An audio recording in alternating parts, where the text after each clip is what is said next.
नारायणं नमस्कृत्य नरं चैव नरोत्तम देवी सरस्वती व्यासं ततो जयमुदीरयेत्। अर्थ भगवान नारायण, नरश्रेष्ठ नर, देवी सरस्वती तथा महर्षि वेदव्यास को नमस्कार करके भगवान की विद्वत्ता से परिपूर्ण इतिहास पुराण आदि का पाठ करना चाहिए। मधुसूदन देवेश वैशाखे मेषगे रवो प्रातः स्नानं करिष्यामि निर्विघ्नं कुरु माधव। अर्थ हे मधुसूदन, हे देवेश्वर माधव, मैं मेष राशि में सूर्य के स्थित होने पर वैशाख मास में प्रातः स्नान करूंगा। आप इसे निर्विघ्न पूर्ण कीजिए। तत्पश्चात निम्नांकित मंत्र से अर्घ्य प्रदान करना चाहिए। वैशाखे मेषगे भानौ प्रात स्नान परायण अर्घ्यम तेह प्रदास्यामि गृहाण मधुसूदन। अर्थ सूर्य के मेष राशि पर स्थित रहते हुए वैशाख मास में प्रातः स्नान के नियम में संलग्न होकर मैं आपको अर्घ्य देता हूँ। मधुसूदन, इसे ग्रहण कीजिए। अर्थ भगवान नारायण, नरश्रेष्ठ नर, देवी सरस्वती तथा महर्षि वेदव्यास को नमस्कार करके भगवान की विद्वत्ता से परिपूर्ण इतिहास पुराण आदि का पाठ करना चाहिए। नारद जी कहते हैं, एक समय विदेहराज जनक के घर दोपहर के समय श्रुतदेव नाम से विख्यात एक श्रेष्ठ मुनि पधारे, जो वेदों के ज्ञाता थे।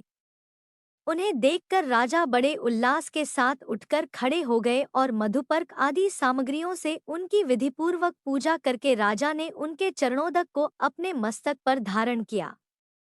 इस प्रकार स्वागत सत्कार के पश्चात जब वे आसन पर विराजमान हुए तब विदेहराज के प्रश्न के अनुसार वैशाख मास के माहात्म्य का वर्णन करते हुए वे इस प्रकार बोले।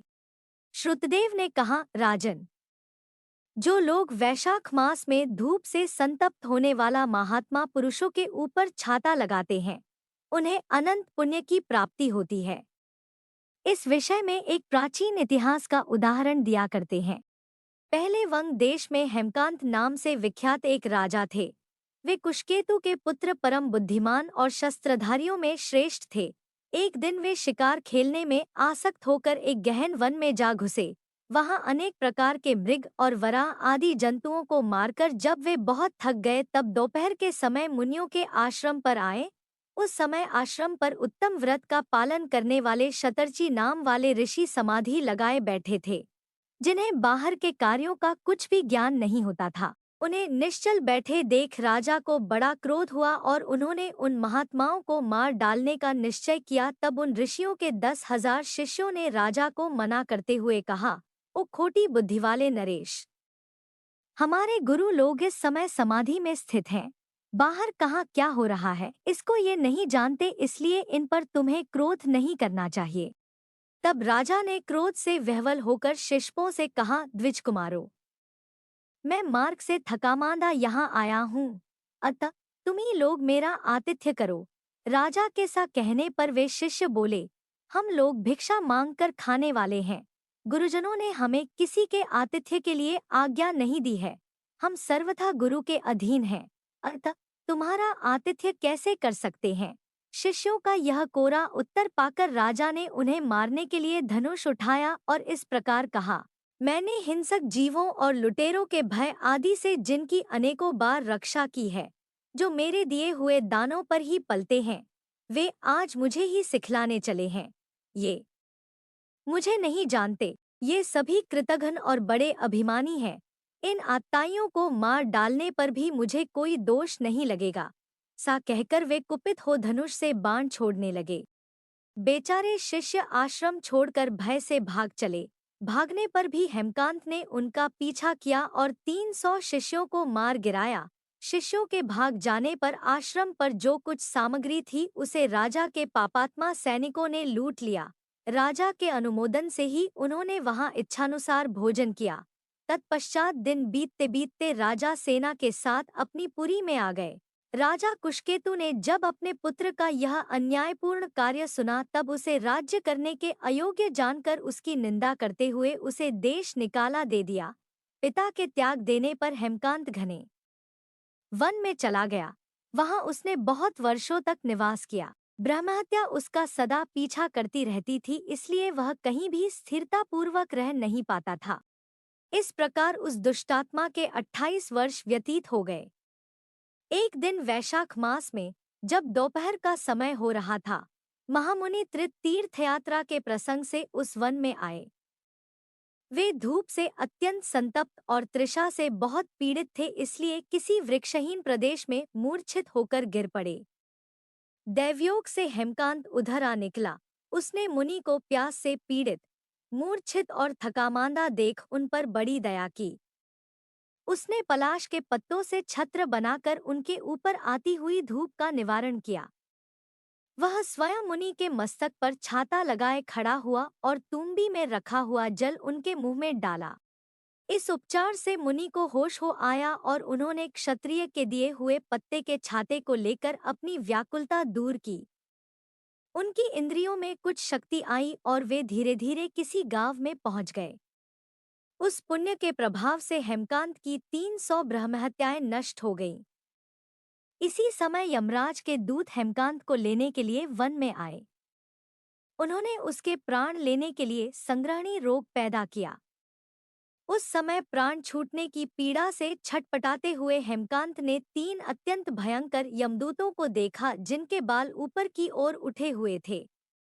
उस समय अपने कर्मों को याद करके वह चुप हो गया। छत्रदान के प्रभाव से उसको विष्णु भगवान का स्मरण हुआ। उसके स्मरण करने पर महाविष्णु ने विश्वक्सेन से कहा, तुम शीघ्र जाओ, यमदूतों को रोको, हेमकांत की रक्षा करो। अब यह निष्पाप और मेरा भक्त हो गया है। उसे नगर में ले जाकर उसके पिता को सौंप दो। साथ ही मेरे कहने से कुशकेतु को यह समझाओ कि तुम्हारे पुत्र ने अपराधी होने पर भी वैशाख मास में छत्रदान करके एक मुनि की रक्षा की है, अतः वह पाप रहित हो गया है। इस पुण्य के प्रभाव से वह मन और इंद्रियों को अपने वश में रखने वाला, दीर्घायु, शूरता और उदारता आदि गुणों से युक्त तथा तुम्हारे समान गुणवान हो गया है। इसलिए अपने महाबली पुत्र को तुम राज्य का भार संभालने के लिए नियुक्त करो। भगवान विष्णु ने तुम्हें सी ही आज्ञा दी है। इस प्रकार राजा को आदेश देकर हेमकांत को उनके अधीन करके यहाँ लौट आओ। भगवान विष्णु का यह आदेश पाकर महाबली विश्वक्सेन ने हेमकांत के पास आकर यमदूतों को रोका और अपने कल्याणमय हाथों से उसके सब अंगों में स्पर्श किया। भगवान दूत के स्पर्श से हेमकांत की सारी व्याधि क्षण भर में दूर हो गई। तदंतर विश्वक्सेन उसके साथ राजा की पुरी में गए। उन्हें देखकर महाराज कुशकेतु ने आश्चर्ययुक्त हो भक्तिपूर्वक मस्तक झुकाकर पृथ्वी पर साष्टांग प्रणाम किया और भगवान के पार्षद का अपने घर में प्रवेश कराया। वहां नाना प्रकार के स्तोत्रों से उनकी स्तुति तथा वैभवों से उनका पूजन किया। तत्पश्चात महाबली विश्वक्सेन ने अत्यंत प्रसन्न होकर राजा को हेमकांत के विषय में भगवान विष्णु ने जो संदेश दिया था वह सब कह सुनाया। उसे सुनकर कुशकेतु ने पुत्र को राज्य पर बिठा दिया और स्वयं विश्वक्सेन की आज्ञा लेकर पत्नी सहित वन को प्रस्थान किया। तदंतर महामना विश्वक्सेन हेमकांत से पूछकर और उसकी प्रशंसा करके श्वेतद्वीप में भगवान विष्णु के समीप चले गए। तब से राजा हेमकांत वैशाख मास में बताए हुए भगवान की प्रसन्नता को बढ़ाने वाले शुभ धर्मों का प्रति वर्ष पालन करने लगे। वे ब्राह्मण भक्त, धर्मनिष्ठ, शांत, जितेंद्रिय, सब प्राणियों के प्रति दयालु और संपूर्ण यज्ञों की दीक्षा में स्थित रहकर सब प्रकार की संपदाओं से संपन्न हो गए। उन्होंने पुत्र पौत्र आदि के साथ समस्त भोगों का उपभोग करके भगवान विष्णु का लोक प्राप्त किया। वैशाख मास सुख से साध्य, अतिशय पुण्य प्रदान करने वाला है, पापरूपी ईंधन को अग्नि की भांति जलाने वाला, परम सुलभ तथा धर्म, अर्थ, काम, मोक्ष चारों पुरुषार्थों को देने वाला है।